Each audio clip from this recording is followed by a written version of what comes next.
ST सच्ची कहानियों पर आप सभी का स्वागत है। इंसान चाहे जितना बीमार हो जाए उससे इतना कमजोर नहीं पड़ता जितना कि किसी इंसान के धोखे से हो जाता है, और धोखा भी ऐसा कि अपनों का ही हो फिर क्या, वह तो बिना मौत ही मर जाता है। मेरे दोस्त ने लव मैरिज करके शादी की थी। शादी के बाद उसके 2 बच्चे हुए। बच्चे उसके 10 से 12 साल के हो गए थे। तब उसके पति का प्यार का टाइम बदलने लगा। वह पुलिस में था। अक्सर पुलिस वालों को साल में 13 महीने की तनख्वाह मिलती है। 1 महीने की तनख्वाह उनको फ्री दी जाती है क्योंकि उनकी ड्यूटी का कोई टाइमिंग नहीं होती। त्योहार हो या फिर कोई इतवार हो, उनका उनसे कोई फर्क नहीं पड़ता। पत्नी को इस बारे में मालूम था, इसलिए वह इतना सीरियस नहीं हुई थी।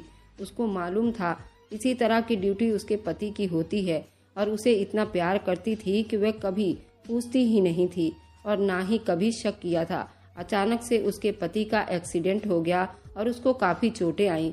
वह कई महीनों तक अस्पताल में एडमिट रहा। जब अस्पताल में एक लड़की कांस्टेबल को उसके पास देखा और अस्पताल के काउंटर पर पति और पत्नी का एक साथ नाम देखा, उस दिन पता चला कि उसने तो दूसरी शादी कर ली है। और उस लेडी कांस्टेबल को भी नहीं मालूम था कि ये शादीशुदा है और 2 बच्चों का बाप भी है। दोनों औरतें एक दूसरे को देखकर हैरान रह गई। उसमें उन दोनों औरतों की तो कोई गलती भी नहीं थी। पहली शादी तो उसने लव मैरिज की थी और दूसरी शादी भी लव मैरिज थी। उस लेडी कांस्टेबल ने वहीं पर उस आदमी को 2 थप्पड़ लगाए और तलाक के लिए बोलकर चली गई। उस लेडी कांस्टेबल का भी एक बच्चा हो गया था। अब इस पुलिस वाले के 2 पत्नियों से 3 बच्चे थे। उस पुलिस वाले की पहली पत्नी ने उसे ठीक होने का इंतजार किया। जब वो पूरी तरह से ठीक हो गया तब उसने भी डिवोर्स के लिए केस फाइल कर दिया। अब उस पुलिस वाले के पास दोनों में से एक भी पत्नी नहीं थी। दोनों ने ही उस पुलिस वाले से तलाक ले ली थी। मैं तो उन दोनों लेडीज को नमन करती हूँ। ऐसे आदमी के साथ ऐसा ही होना चाहिए। जागो औरतों, अभी भी जागो। जैसे के साथ तैसा जरूर होना चाहिए। इसी तरह की ये कहानी है जो आपके रोंगटे खड़े कर देगी। अब सुनिए मेरी पूरी कहानी, मेरी जुबानी। रात काफी सर्द थी। ठंडी हवाएं चल रही थी, मेरे जिस्म को ठंडा कर रही थी। मेरा दिल था कि बुरी तरह से बेचैन था। मैं बेबस आंगन में चक्कर काट रही थी। मैं अपने पति का इंतजार कर रही थी। सर्दी के रातें वैसे भी बहुत लंबी और सर्द होती है। मुझे बहुत ठंड लग रही थी मगर उनका इंतजार करने पर मजबूर थी। करती भी तो क्या ना करती। आज मेरे पति ने मेरी मेडिकल रिपोर्ट लेकर आना था। मेरा दिल जोर जोर से धड़क रहा था क्योंकि मैं अपने पति से बहुत मोहब्बत करती थी और अपनी जिंदगी में उसे बहुत सारी खुशियां देना चाहती थी। हम दोनों की अभी कोई औलाद भी नहीं थी। शादी को बस 2 ही साल बीते थे। मेरे पेट में दर्द रहने लगा था। आज मेरे पति ने मेरा टेस्ट करवाया था। लैब वालों ने कहा था कि रिपोर्ट रात को मिलेगी। मैंने सोचा था कि मुझे कोई मामूली बीमारी होगी, पर ऐसा नहीं था। मुझे तो जो बीमारी निकली उसके बारे में सुनकर किसी के भी कदमों तले से जमीन निकल जाती। मेरे पति ने घर आकर मुझे बताया, रिपोर्ट मेरे हवाले की। रिपोर्ट पर नजर पड़ते ही मेरा दिल धड़क कर रह गया था। मेरा कैंसर तो लास्ट स्टेज पर था। कैंसर का मरीज का होना एक आम बात नहीं है। आप में से किसी ने भी अगर कैंसर के बारे में सुना है या खानदान में कोई मरीज हुआ हो, आप जानते होंगे कैंसर कितनी खतरनाक बीमारी है। अक्सर इंसान से जीने की उम्मीद छीन लेता है। मेरे लिए भी ऐसा ही था। दिल न सिर्फ परेशान था बल्कि दिल से जिंदा रहने की सारी उमंग खत्म हो चुकी थी और रो रो कर मेरा बुरा हाल था। मैं अब जैसे तैसे बिस्तर पर लग कर रह गई थी। मेरा पति भी मुझसे दूर दूर रहने लगा था। मुझे उनके दूर जाने से बहुत तकलीफ हो रही थी। फिलहाल खुद को मेरी आदत डालना नहीं चाहता था, पर एक दिन उसने मुझे एक खुशखबरी सुनाई। कहने लगा, देखो पूनम, तुम कितनी ज्यादा खुशकिस्मत हो। भगवान ने तुम्हें अपने घर बुलाया है। मैं तुम्हें वैष्णो देवी लेकर जाऊंगा। कम से कम मैं भगवान के दरबार पर सर रखकर उनसे क्षमा मांगूंगा और अपनी पत्नी की बीमारी के लिए प्रार्थना करूंगा और उनकी दर्शन भी हो जाएगी। अब तो मेरे इस दुनिया में ज्यादा दिन नहीं रहे। इसी वजह से मैं भगवान के बहुत करीब हो गई थी। पर अजीब बात तो ये थी कि मेरे पति को इस बात की कोई परेशानी या फिक्र दिखाई नहीं देती थी। वह मुंह से तो बार बार कहता था कि मुझे तुम्हारे कैंसर की बीमारी ने तोड़कर रख दिया है, पर उसकी आंखें उसके शब्द का साथ नहीं देती थी। ऐसा लगता था कि उसे मेरे इस दुनिया से जाने पर कोई गम नहीं है। मैं अपने पति से बात भी करती तो उसका ध्यान कहीं और होता। ऐसा लगता था कि अपनी दुकानदारी की फिक्र में है। मेरी तो उसे कोई परवाह भी नहीं थी। मेरे लिए बड़ा ही दुख भरा पल था। मैं ये नहीं चाहती थी कि बात बात पर मैं अपने पति को परेशान करूं। वैसे भी वो पहले से ही बहुत परेशान था। असली दुख तो मेरा वैष्णो देवी में इंतजार कर रहे थे। कहते हैं कि जब इंसान भगवान के नाम लेकर घर से निकलता है तो बहुत सारी दुर्घटनाओं से बच जाता है, पर मेरे साथ तो सब कुछ उल्टा हुआ था। मेरे लिए वैष्णो देवी जाना कोई खुशी की बात नहीं थी। ऐसा लग रहा था मैं अपने भगवान से आखिरी दर्शन के लिए जा रही हूँ। फिलहाल वैष्णो देवी पहुंचकर हम लोगों ने जल्दी वैष्णो देवी के दर्शन कर लिए थे। हम लोग वैष्णो देवी की सबसे ऊंची चोटियों पर चढ़ाई की टिकट ले आए थे। मेरी तबीयत कुछ ज़्यादा ही खराब रहने लगी थी। मुझे अचानक चक्कर आते ही मैं गिर पड़ती थी। मेरे पति ने मुझे कहा था कि तुम ऊपर ज़्यादा नहीं चढ़ पाओगी, तुम्हारा हाथ पकड़कर तुम्हें खुद अपने हाथों से ऊपर चढ़ाना पड़ेगा। तुम्हारे लिए इतना ज़्यादा चलना आसान नहीं है। मैं अपनी पति की बात मानकर उनके साथ ही वैष्णो देवी की चढ़ाई कर रही थी। मेरी चढ़ाई पूरी होने वाली थी कि मेरी तो दुनिया ही घूम कर रह गई थी। मैंने अपने पति का हाथ पकड़ रखा था। मैं नीचे कब गिरी मुझे कुछ नहीं पता था। फिर मेरा दिमाग किसी वादियों में डूबता चला गया। उसके बाद मुझे कुछ याद नहीं रहा आगे क्या हुआ। जब मेरी आंख खुली तो काफ़ी ज़्यादा टाइम बीत चुका था। मेरा दिमाग धीरे धीरे जागने लगा।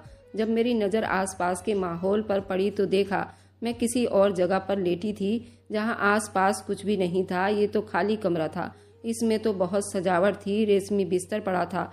उसे देखकर लग रहा था कि ये किसी औरत का कमरा है, पर कमरे में दीवार पर टंगे हैंगर पर किसी आदमी के कपड़े टंगे हुए थे। बस ये मंजर देखते ही मेरे कदमों तले से जमीन निकल गई थी। मैंने उठकर देखा तो ये कमरा मेरा नहीं था। असल में हम जिस होटल में ठहरे थे वहाँ भी मेरे पति के कपड़े वगैरह लटक रहे थे, पर ये कोई और ही कमरा था। मैंने देखा था यहाँ पर 2-3 वैष्णो देवी की चुनरियाँ लटक रही थी। ये देखकर तो मेरी जान ही निकल गई थी। मैं किसी और के घर में हूँ जहाँ पर आदमी रहते हैं। मुझे किसी आदमी के ही कमरे में रखा गया था। मारे हैरानी से मेरी आंखें फटी की फटी रह गई थी, पर मुझे समझ नहीं आ रहा था कि मैं यहाँ से कैसे निकलूंगी, किसको मदद के लिए बुलाऊंगी और कौन मुझे यहाँ से मेरे पति के पास लेकर जाएगा। दिमाग में हजारों सवाल घूम रहे थे कि भगवान न जाने मेरा पति कहाँ गया। उसे इस वक्त मेरे साथ होना चाहिए था। वैसे असली में तो मुझे अस्पताल में होना चाहिए था, क्योंकि मेरी तबीयत अचानक खराब हो गई थी और चक्कर आने की वजह से मैं नीचे जमीन पर गिर गई थी। पर जहाँ मैं पड़ी हुई थी वह कोई और ही जगह थी। उसे देखकर मुझे कुछ समझ नहीं आ रहा था कि मैं कहाँ हूँ और यहाँ क्यों हूँ। खैर, मैंने सोचा इंतजार करना ही अच्छा होगा। क्या पता मेरा पति मुझे कहीं लेने आ जाए। इसी वजह से मैं इंतजार करने लगी अपने पति की। मगर कुछ ही देर के बाद कमरे का दरवाजा खुला तो एक लड़का कमरे के अंदर दाखिल हुआ। उस लड़के को मैंने आज से पहले कभी नहीं देखा था, ना ही होटल में, ना अपने पति के आसपास। ये तो कोई और ही 16-17 साल का लड़का लग रहा था। उसने मेरी तरफ एक नज़र देखा और मेज के बेड के सामने लाकर सूप रख दिया और साथ में कुछ दवाइयाँ भी थी। ये देखकर मैं हैरान हो गई थी। ये लड़का तो किसी अपने जानने वालों जैसी रक्षा कर रहा था। मेरी परवाह भी कर रहा था। मेरा ख्याल रखने की वजह क्या थी? उन लोगों ने मुझे कहीं बेहोश पड़ा देखा होगा तो मुझे यहाँ ले आए होंगे। लेकिन मेरे पति का क्या? उसे तो इस वक्त मेरे साथ होना चाहिए था। मैंने दिल में सोच रही थी, तभी वह लड़का कमरे से बाहर चला गया। उस लड़के ने माता वैष्णो देवी के छपे हुए कपड़े पहन रखे थे, लेकिन मुझे उसकी जुबान समझ नहीं आई थी, न उसकी भाषा समझ आई थी। इसलिए वह सूप और दवाई रखकर चला गया। मेरे लिए गोलियां दवाई खाने के अलावा और कोई चारा भी नहीं था, क्योंकि मेरे सर में बहुत दर्द हो रहा था। मैं चुप ही लेटी रही कि वह लड़का दोबारा कमरे में दाखिल हुआ, लेकिन अब की बार अकेला नहीं था। उसके साथ एक औरत भी थी। उस औरत का हुलिया देखकर समझ गई ये कोई मामूली औरत नहीं बल्कि एक लेडी डॉक्टर है। वह अंदर आई। उसने मुझे ध्यान से चेक किया। उसके बाद मेरे माथे पर भी हाथ लगाकर देखा और उस लड़के को कुछ कहकर चली गई। मैं उस लड़के से पूछना चाहती थी कि लेडी डॉक्टर ने क्या कहा है। मेरी फूटी किस्मत, ना कि मुझे उसकी भाषा समझ आती थी और ना ही बोलनी आती थी। मैं अंग्रेजी तो बोल लेती थी, पर उन लोगों को अंग्रेजी भी समझ नहीं आती थी। मैं खुद बहुत बेबस महसूस कर रही थी। सिवाय यहाँ बैठकर अपने पति का इंतजार करने के अलावा मेरे पास कोई और रास्ता भी नहीं बचा था। मैंने तो दिल में उम्मीद लगाकर रखी थी कि शाम तक मेरा पति किसी भी हाल में यहाँ आ जाएगा, क्योंकि वह मुझसे बहुत प्यार करता था और मुझे यहाँ वैष्णो देवी लेकर आया था। फिलहाल मुझे अकेला तो छोड़ नहीं सकता था। उसको कोई बीमारी भी नहीं थी, ना हमारा एक्सीडेंट हुआ था। वह भी बीमार हो गया तो मैं क्या करूंगी। वो मेरे साथ तो बिल्कुल ठीक ठाक थे जब मैं बेहोश हुई थी, मगर शाम से रात हुई, पति अभी तक नहीं आया। मेरी परेशानी और बढ़ती जा रही थी। आज तक ऐसा नहीं हुआ था मैंने उसके बगैर एक दिन भी बिताया हो। मेरे दिल में बहुत तकलीफ हो रही थी। मुझे दर्द इस बात का था कि अगर मेरा पति मुझे नहीं मिला तो क्या होगा। यही फिक्र मुझे बहुत खाए जा रही थी। मैं उसी फिक्र में, गम में थी। एक और आदमी कमरे में दाखिल हुआ। पहले आदमी से ये वाला आदमी उम्र में बड़ा ही लग रहा था। उसकी उम्र 28-30 साल के बीच में होगी। उसने वही माता के छपाई वाले कपड़े पहन रखे थे और उसके सर पर बाल भी घने थे। रंग भी काफी गोरा था और एक काला सा था। उसे देखकर मैं डर गई थी। ये तो हुलिये से ना ही डॉक्टर मालूम हो रहा था, ना उस लड़के जैसा हमदर्द ख्याल रखने वाला। ऐसा लगता था कि मुझे कोई सजा देने आया है। मैंने जैसे कोई चोरी की हो। उस आदमी ने मुझे देखते ही उठकर बैठने का इशारा किया था। वह हाथ के इशारे से बात कर रहा था। मैं उसे देखकर ठिठक कर रह गई थी। घबराने की बात ये थी कि वह आदमी अंग्रेजी भी जानता था। उसने आते ही अंग्रेजी में मुझसे बातचीत करना शुरू कर दी। कहने लगा, मैं जानता हूँ तुम हमारी भाषा नहीं बोल सकती, पर यहाँ तुम्हें इसलिए लेकर नहीं आए कि तुम हमसे बातें करो। हमारा मकसद तुम्हें लाने का कुछ और ही है। अब तुम ये बताओ कि तुम आराम और सुकून की जिंदगी बिताना चाहती हो तो तुम हमारा साथ दोगी या फिर हमें तुमसे जबरदस्ती करना पड़ेगा। ये बात सुनने की देरी थी। मेरा दिल जोर जोर से धड़कने लगा। मेरे माथे पर पसीने के कतरे चूने लगे। डर के मारे मेरा बुरा हाल था। मैंने दोहराते हुए पूछा कि तुम लोग मुझसे ऐसा क्या चाहते हो। देखो, मैं बस इतना जानता हूँ कि तुम अपने पति से बहुत प्यार करती हो, उसके बगैर नहीं रह सकती, पर तुम्हें हमारी बात माननी होगी। तुम जिस घर में हो यहाँ पर 3 और लोग रहते हैं। वह तो ऐसे कह रहे थे जैसे मुझसे डांस करवाने वाले हों, पर उसने जो बात कही थी वह मुझे सख्त हैरान कर रही थी। उसने मुझसे कहा कि तुम अपने पति से डिवोर्स ले लो, उसे मजबूर करो वह तुम्हें डिवोर्स दे दे। उस आदमी की बात सुनकर मैंने उसकी तरफ देखा। मेरी आंखों में हैरानी और परेशानी थी। समझ नहीं आ रहा था यह आदमी मुझे मेरे पति से अलग करवा के क्या करेगा। तभी उसने मुझे गुस्से से आंखें निकाल कर देखा और कहने लगा कि तुम ऐसा नहीं करोगी तो हम लोग इतना बुरा कर सकते हैं कि तुम कभी सोच भी नहीं सकती। उस आदमी की बातों से मैं तो बहुत डर गई थी। मैंने उसकी आंखों में आंखें डालकर कहा कि मैं अपने पति से हद से ज्यादा मोहब्बत करती हूँ। तुम जैसे 1000 लोग भी मेरे रास्ते में आ जाएं तो मैं उसे छोड़ नहीं सकती। इसलिए अच्छा होगा अपने दिल से ये ख्याल निकाल दो। मेरी बात सुनकर वह हंस पड़ा और बोला, तुम्हें अपने पति से डिवोर्स लेना ही होगा। तुम्हें उसकी सलामती और उसकी जिंदगी चाहिए तो तुमको ये फैसला करना ही पड़ेगा। मैं हैरानी भरी निगाहों के साथ उसे देखकर पूछा तो उसने हाथ के इशारे से मुझसे कहा कि मैं तुम्हारे पति की गर्दन काटकर तुम्हारे हाथ में लाकर रख दूंगा अगर तुमने उससे डिवोर्स नहीं मांगी। ये सुनकर मेरे तो रोंगटे खड़े हो गए थे। मैं समझ नहीं पा रही थी यह आदमी मुझे मेरे पति से अलग करके आखिर कौन सा मकसद हासिल करना चाहता है, कि किस चीज में कामयाब होना चाहता है। मैं चुप हो गई थी। ना ही मेरा हाँ में जवाब था और ना ही मेरा ना में जवाब था। तभी उसने मोबाइल फोन लाया और मुझे धमकाते हुए कहा कि तुम अपने पति से बात करो और उससे कहो कि वह तुम्हें डिवोर्स दे दे, और ये भी कहो कि तुम्हें कोई और पसंद आ गया है। अगर तुम डिवोर्स नहीं लोगी तो तुम अपनी जिंदगी खुशी से नहीं बिता पाओगी। ये बात सुनकर मेरे रोंगटे खड़े हो गए थे। मैं तो समझ ही नहीं पा रही थी आदमी मुझे ऐसी फिजूल और वाहियात बातों पर क्यों मजबूर कर रहा था। मैंने उसके आगे हाथ जोड़े और कहा कि भगवान के लिए ऐसा मत करो। मैं अपने पति से बहुत प्यार करती हूँ। बिना वजह झूठ बोलकर क्यों मुझे पाप में धकेल रहे हो। उसने मुझसे कहा कि अगर मैं तुम्हें ज्यादा परेशान करूंगी, फिर उसका वक्त खराब करूंगी, तो मेरी कोई बात नहीं सुनेगा, बल्कि मुझे ऐसी सजा देगा कि मैं अपने पति को जिंदगी भर नहीं देख सकूंगी। अगर तुम्हारे पति को तुमसे मोहब्बत है भी तो मुझे उससे कोई फर्क नहीं पड़ता। तुम अपने पति को डिवोर्स दे दो। ये कहकर उस आदमी ने मेरे आगे फोन रखा और कहा कि अपने पति को फोन करो, तुमसे बात करेगा। उसे साफ साफ बता देना कि तुम उसके साथ नहीं रहना चाहती हो। मेरा दिल खून के आंसू रो रहा था। एक औरत अपने पति के साथ कैसे झूठ बोल सकती है जबकि उसे मोहब्बत करता हो, पत्नी भी उसे सबसे ज्यादा चाहती हो। मैंने अपने पति को फोन किया। वह मेरी आवाज सुनते ही खुश हो गया। बोला कि तुम कहाँ हो, मैं तुम्हें कब से ढूंढ रहा हूँ। मैंने उससे कहा कि मैं अपनी मर्जी से यहाँ हूँ। मैं जहाँ भी हूँ मेरा दिल बिल्कुल खुश है। तुम्हें मेरे बारे में परेशान होने की जरूरत नहीं है। ये सुनकर मेरा पति बड़ा हैरान हुआ। तब मैंने उसे बताया कि मैं किसी आदमी के घर पर हूँ, वह मुझे बहुत ज़्यादा पसंद है और मैं अपनी बाकी की ज़िंदगी भी उसी के साथ बिताऊंगी। मेरा पति ये सुनकर हैरान हो गया। बोला कि नहीं, तुम झूठ बोल रही हो, ऐसा तुम क्यों करोगी जबकि तुम मुझसे मोहब्बत करती हो। मैं भी तुम्हें चाहता हूँ, तुम्हारी ज़िंदगी के आखिरी दिन में तुम्हारे करीब रहना चाहता हूँ। पर मैंने बड़ी गुस्से से अपने पति को जवाब दिया, मुझे तुम्हारे साथ नहीं रहना, खामखा मुझे तंग करना छोड़ दो। ये बात कहकर मैंने फ़ोन काट दिया और बहुत ज़ोर से रोने लगी थी। मुझे रोता हुआ देखकर वह आदमी हंसने लगा और कहने लगा कि तुम्हारा पति कितना बड़ा ड्रामेबाज है, वह तुम्हारे सामने बस नाटक कर रहा है। क्या उसे तुमसे मोहब्बत है? नहीं, वह तुमसे कोई मोहब्बत नहीं करता, बल्कि तुमसे दूर जाकर खुश होगा। मैं सब पतियों को समझता हूँ, पति ऐसे ही होते हैं। उस आदमी की बात सुनकर मुझे बहुत बुरा लगा। उसने मुझे कोई तसल्ली नहीं दी, बल्कि कमरे से बाहर चला गया। मेरे दिमाग में अब अनगिनत सवाल उठ रहे थे। मुझे यहाँ क्यों लाया गया? मैं यहाँ क्यों बैठी हूँ? मुझे कब जाने दिया जाएगा? ये लोग कौन हैं और मुझे इस कमरे में उन्होंने क्यों रखा हुआ है? मैंने सोचा, अगली बार जब ये आदमी आएगा मैं उससे एक विनती करूँगी कि मुझे कैंसर है और मैं कैंसर की मरीज हूँ और मुझे कैद करके तुम लोगों को क्या मिलेगा। पहले तो मुझे ऐसा लग रहा था वे लोग मुझसे कोई गलत फ़ायदा उठाएंगे, पर ऐसा बिल्कुल नहीं था। इस घर में मौजूद 3-4 जवान लड़के थे जो अपने अपने काम में बिजी रहते थे। मुझसे किसी ने भी कोई गलत बात नहीं की थी।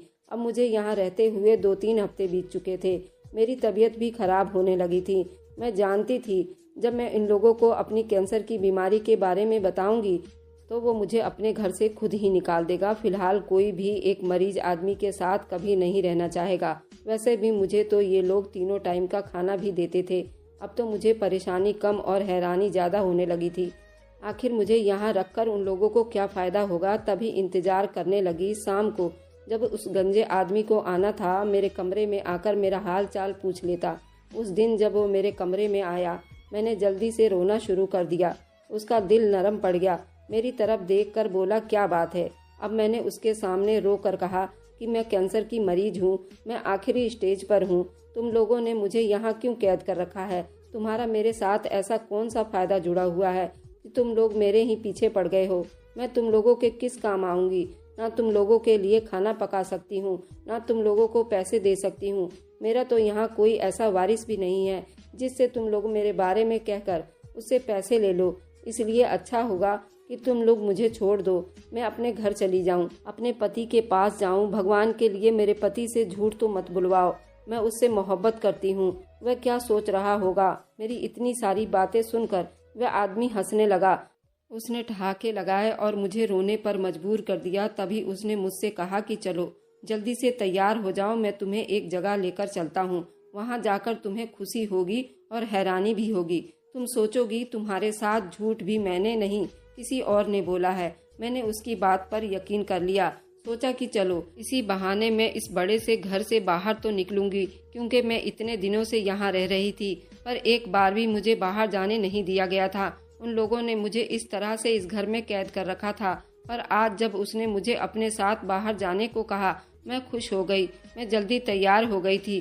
क्या तैयार होना था, मैं तो वही कपड़े पिछले कई दिनों से पहन रखे थे। उस आदमी ने सबसे पहले मुझसे कहा कि हम बाजार जाएंगे, मैं तुम्हारे लिए 2-3 कपड़े लेकर आता हूँ, उसके बाद मैं तुम्हें अस्पताल लेकर जाऊँगा। तुम मेरा इलाज नहीं करवा सकते। मैंने उससे गुस्से से कहा था, अगर तुम बाजार जा सकती हो तो अपना खर्चा खुद उठा लो।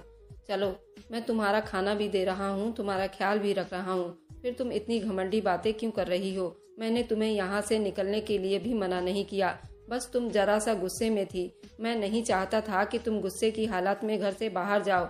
अभी अगर तुम जाना चाहो तो तुम जा सकती हो, वैसे भी मुझे तुम्हें अपने पास रखने का कोई फायदा नहीं है। उस आदमी की ये बात सुनकर मैं हैरान रह गई थी। उस टाइम मुझे अपने आप बेसहारा महसूस होने लगा था। नहीं, मैं कहाँ जाऊंगी? मैं तो यहाँ किसी को जानती भी नहीं हूँ। मेरे पति ने मुझे तुम लोगों की वजह से डिवोर्स देने को सोच रहा होगा। तुम कह रहे हो कि मैं यहाँ से चली जाऊँ। अब मैं जाऊंगी तो कहाँ जाऊंगी? कम से कम मेरे पति को ढूंढ कर ला दो, मैं उसके साथ चली जाऊंगी। मेरी बात सुनकर उसने कहा कि तुम अपने पति के पास जाने से पहले एक बार अस्पताल चलो, मेरे कहने पर चलकर अपना टेस्ट करवाओ, ताकि तुम्हें ये पता चले कि तुम झूठी हो या मैं झूठा हूँ। उस आदमी की बात पर हैरान रही। फिलहाल हम लोग अस्पताल चले गए। मैंने डॉक्टर को बताया कि मैं एक कैंसर की मरीज हूँ, आप मुझे चेक करके बताओ, शायद मुझे कोई आराम मिल जाए। मैं अपने इलाज के लिए कोशिश भी करूँगी और मुझे भी बता दीजिए मैं कितने दिन जिंदा रहूँगी। तब वह डॉक्टर ने मेरा टेस्ट किया और जब रिपोर्ट आई मैं हैरानी की वजह से उछल पड़ी। मुझे कहा गया था कि आपको किसी ने गलत बताया कि आप कैंसर की मरीज हैं। ना ही आपको कोई कैंसर है, ना ही कोई मर्ज है। आप तो बिल्कुल सेहतमंद है। फिलहाल आपके बदन बहुत ज़्यादा परेशानी के असर दिखाई दे रहे हैं। आपको किसी बहुत बड़े दुख की वजह से ये हाल हो गया है। आप अपना ख्याल रखिए, खुश रहिए, आपकी ज़िंदगी में और कोई समस्या नहीं है। मैं डॉक्टर की बात सुनकर हैरान रह गई थी। मेरे सर पर तो जैसे मौत का साया मंडरा रहा था। मैं तो समझ रही थी कि अब मैं ज़िंदगी में कभी भी उठकर खड़ी नहीं हो पाऊंगी, अब मैं मर जाऊंगी। पर ये लोग तो कुछ और ही बता रहे थे। मैं हैरानी से देखने लगी उन सबको। तभी मुझे लेडी डॉक्टर ने बताया कि आपके साथ शायद किसी ने झूठ बोला था और शायद मजाक किया होगा। रिपोर्ट आपने देख ली है, इसलिए अच्छा है कि आप इस रिपोर्ट की बुनियाद पर खुद को बीमार समझना छोड़ दीजिए। मैं डॉक्टर की बात सुनकर खुश भी हुई थी और हैरान भी। फिर सोचने लगी या तो मेरे पति ने झूठ बोला है या तो फिर उस डॉक्टर ने मेरे पति के साथ झूठ बोला होगा, क्योंकि अगर ऐसा होता तो मेरा पति मुझे यहाँ लेकर क्यों आता। फिलहाल कोई ना कोई बात तो हुई होगी ना, किसी वजह से तो मुझे यहाँ लेकर आए होंगे। खामखा उसका दिमाग तो खराब नहीं था जो इतना जज्बाती हो गया।